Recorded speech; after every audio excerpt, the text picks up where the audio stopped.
crise Algérie-France, le Maroc fait du chantage à Macron. Le Maroc fait du chantage à la France et son président Emmanuel Macron. Selon un diplomate français, le roi Mohamed VI exige en effet à ce que l'Élysée publie un communiqué contre l'Algérie avant la visite du chef de l'État à Rabat, prévue en principe durant ce mois de février. C'est une condition pour que Macron puisse se rendre au Maroc. Les relations entre l'Algérie et la France connaissent depuis la semaine dernière un autre épisode d'embrouille diplomatique causé par ce qu'on appelle l'affaire Amir Abouraoui. Le Maroc veut décidément mettre de l'huile sur le feu pour envenimer davantage la situation. Le Royaume ne cache pas en effet sa volonté d'investir dans cette crise pour enfoncer encore davantage le clou.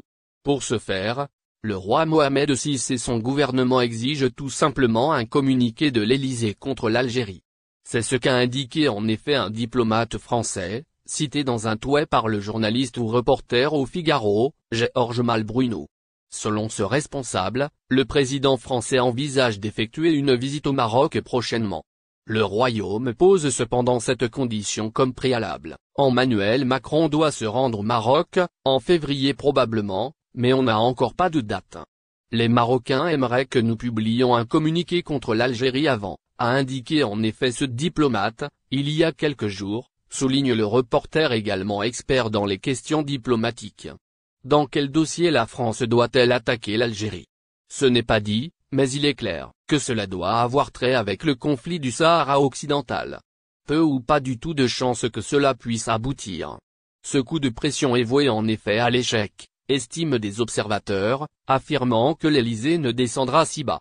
La France sait également qu'un tel communiqué sera synonyme de point de non-retour dans les relations entre les deux pays. Paris ne va donc pas s'aventurer, explique. Sanctions contre l'Algérie. Le Maroc insiste auprès de la Confédération africaine de football et de la FIFA. L'Algérie subit toujours les coups bas du Maroc. Et cette fois-ci, c'est auprès de la Confédération africaine de football ainsi que de la Fédération internationale de football. Après l'ouverture du championnat d'Afrique des Nations 2022, la Fédération royale marocaine de football a exprimé le 14 janvier son mécontentement quant au comportement algérien à son encontre. Dans ce sens, la Fédération royale marocaine de football a dénoncé les agissements malveillants éléments œuvre abjecte, notamment un discours provocateur et surréaliste. De toute évidence, il s'agit bien de la prise de parole vibrante de Zweli Mandela, petit-fils du défunt dirigeant sud-africain Nelson Mandela qui a fait mouche. Le petit-fils de Madiba qui a dénoncé l'oppression du Sahara occidental par le Maroc, en réclamant sa liberté, a semble-t-il heurté le royaume chérifien. N'oublions pas la dernière colonie d'Afrique, le Sahara occidental, avait scandé Mandela Mandela, lors de la cérémonie d'ouverture du championnat d'Afrique des Nations 2022 au stade Nelson Mandela de Baraki. Par ailleurs, un mois après, le Maroc ne lâche toujours pas l'affaire et demande des sanctions à l'encontre de l'Algérie. Et ce, via un de ses journalistes. Messieurs @FIFA comme @CAF Media. On attend toujours le verdict après le discours politique de Zweli Mandela vis-à-vis de notre Sahara marocaine, et les chants racistes à l'encontre des Marocains pendant l'ouverture du championnat d'Afrique des Nations, a écrit Izem Anas via son compte Twitter visage ingant pour Algériens, la France en haut du classement des refus. L'Hexagone est classé en haut du classement des pays qui livrent le plus de refus de visa Schengen pour les Algériens.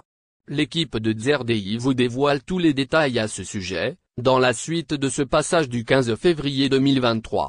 Le document permettant de circuler dans l'espace Schengen peut être livré par l'un des pays membres de l'espace, y compris la France, qui figure en haut du classement de la délivrance de refus de visa Schengen pour les Algériens. Tous les détails sont à découvrir dans les quelques lignes qui suivent. Au fait, les voyageurs souhaitant visiter l'un des pays de l'espace Schengen ont tendance à recevoir l'autorisation d'entrer par un pays plus qu'un autre. En revanche, certains pays donnent plus de refus que d'autres. C'est du moins ce qui ressort des statistiques émises par le site spécialisé Schengen Visa Info. Dans le détail, 3 pays européens figurent à la tête du classement des refus. Effectivement, les États concernés sont ceux qui refusent le plus de demandes de visa Schengen. Nous parlons de la France, de l'Espagne ainsi que de l'Allemagne. Au total, ces 3 membres de l'espace en question ont refusé 66% des visas court séjour. Ce sont les statistiques de l'année 2021. Visa Schengen, plus de détails sur le classement des refus. Durant la même année, 128 000 demandeurs ont reçu des refus de visa Schengen par la France. Ce nombre de demandes représente près de 21% des dossiers déposés dans le monde. Ce qui a placé l'Hexagone à la tête du classement des refus. Suivi par le Royaume d'Espagne qui a refusé près de 70 000 dossiers de visa à court séjour. Ainsi, l'Allemagne occupe la 3e position avec 54 000 dossiers refusés. Sachant que ce pays avait reçu, en 2021, 346 284 demandes de visa. S'ajoute à la liste d'autres membres de l'espace Schengen qui ont livré beaucoup de motifs de refus. À l'instar de la Suède, du Danemark, de la Norvège et de la Ahmed Benzada, l'affaire Amira Bouraoui est en train de mettre en danger les relations diplomatiques entre Alger et Paris. L'auteur du célèbre arabesque américaine, sorti en 2012 et disséquant le rôle des États-Unis dans les révoltes de la rue arabe le printemps arabe, le Dr Ahmed Benzada, a livré ce mercredi ses éclairages au sujet de ce qui est désormais appelé l'affaire Amira Bouraoui, s'exprimant ce matin à l'émission L'invité de la rédaction de la chaîne 3 de la radio algérienne. L'universitaire et spécialiste des questions géostratégiques, estime ladite affaire, qui est en train de mettre en danger les relations diplomatiques entre l'Algérie et la France, a été la goutte qui a fait déborder le vase. Procédant par une minutieuse analyse, M. Benzada est revenu sur le passé militant d'Amira Bouraoui et le rapport avec l'intervention de la partie française dans son exfiltration. Il a rappelé qu'Amira Bouraoui est une activiste algérienne récemment connue dans le Irak. Mais en fait, elle avait milité durant le printemps arabe au sein de la CNCD, Coordination nationale pour le changement et la démocratie de 2011 avant de rappeler qu'elle fut bien à l'origine de la création, en 2014, du mouvement Barakat.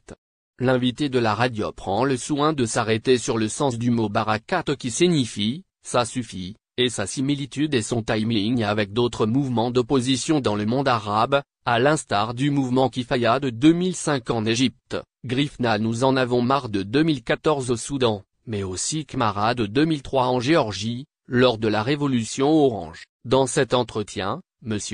Benzada revient, avec force détail, sur la chronologie des faits et l'intervention des parties françaises dans cette exfiltration, dont l'avocat de Amira Bouraoui, Françoise. N'oubliez pas abonnez-vous à notre chaîne Olive News et activez les notifications pour recevoir nos publications en temps réel.